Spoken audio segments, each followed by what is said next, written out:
Imagine a bone-chilling night in 1918 in Halle, Germany. In a dim ward of a psychiatric hospital, an elderly man with white hair huddles under a tattered blanket. He is not only penniless but, in the eyes of the world, has entirely lost his reason.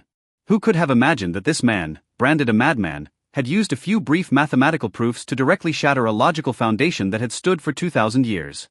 His name was George Cantor.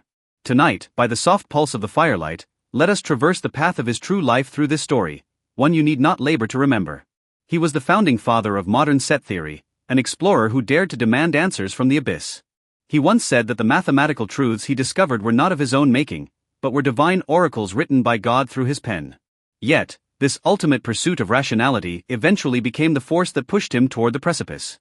Let us, under the shroud of night, gently unveil the epic yet heartbreaking enigma of this patron saint of mathematics. In 1874, the German mathematical world stood on the eve of a storm, and at the eye of that storm was Cantor. He was then in his 30th year, serving as an ordinary associate professor at the University of Halle. But within him lurked an exceedingly dangerous idea: he wanted to measure infinity. For 2 millennia following Aristotle, infinity had been regarded as a sacred, inviolable realm, a black hole meant only to be gazed upon, never calculated. However, Cantor defied this taboo. Using a marvelous logic known as the diagonal argument, he proved a spine-chilling fact: that infinity actually has hierarchies, and that some infinities are vastly larger than others. It was as if he told the world that while every flower in God's garden is infinite, the vastness of the forest transcends the limits of the flowers. To the academic world of the time, this discovery was nothing short of heresy. He had expected applause. Instead, he was met with mockery and curses from every quarter. Those he once regarded as mentors and colleagues began to assault him with the most vitriolic language, branding him a mathematical charlatan and a traitor to science. Among these detractors, one name became an indelible nightmare for Cantor: Leopold Kronecker. Kronecker was not only Cantor's former mentor at the University of Berlin, but also a titan of the mathematical establishment. He could not tolerate Cantor's ethereal set theory, famously declaring, "God made the integers, all else is the work of man." Leveraging his power and prestige, Kronecker spent a decade blockading almost all channels for Cantor's publications. He shamed Cantor in public and used his influence to prevent him from ever returning to a post in Berlin.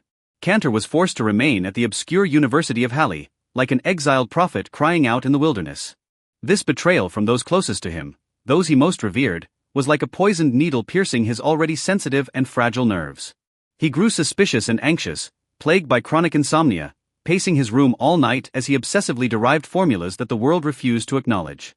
He tried to convince the world with even more rigorous logic, but every effort was like crashing into a massive, unyielding wall. On a night of thunder and torrential rain, Cantor felt something within his mind snap for the first time. He collapsed at his desk, letting out a cry of primal agony. In the summer of 1884, the psychiatric hospital in Halle admitted its famous patient. Cantor spent his darkest hours here, no longer discussing mathematics but sinking instead into profound religious delusions. He was convinced he was a messenger of God, and even turned to researching the mysteries of Shakespeare's identity in an attempt to alleviate the searing pain brought on by mathematics.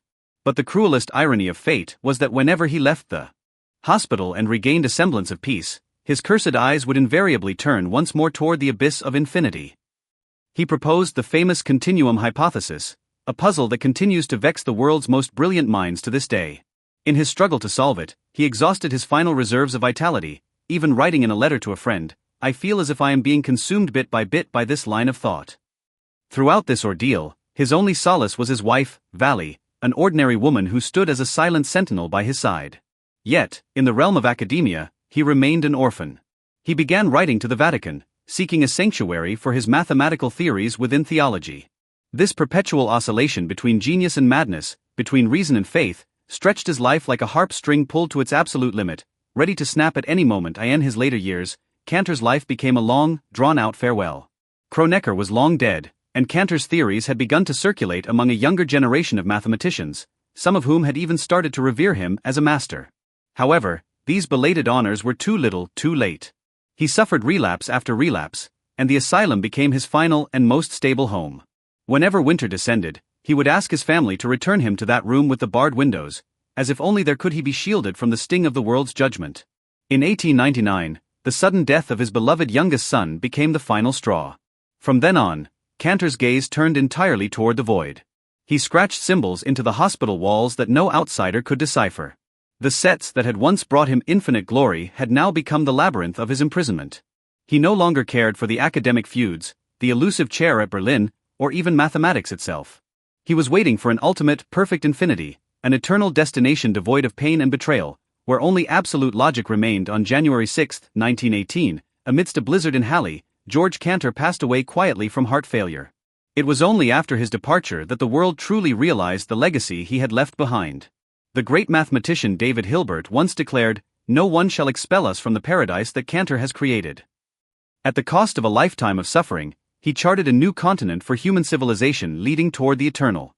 Cantor once proved that some infinities are larger than others. Tonight, this lonely soul has finally dissolved into the largest and most gentle infinity of all. There are no vituperations from Kronecker, no barred windows of the asylum, only the most merciful silence of God. Our story tonight concludes. I hope Cantor's devotion to purity brings you a measure of solace in the deep of the night. Now, release all your thoughts, close your eyes, and sink into a deep sleep within that boundless tranquility.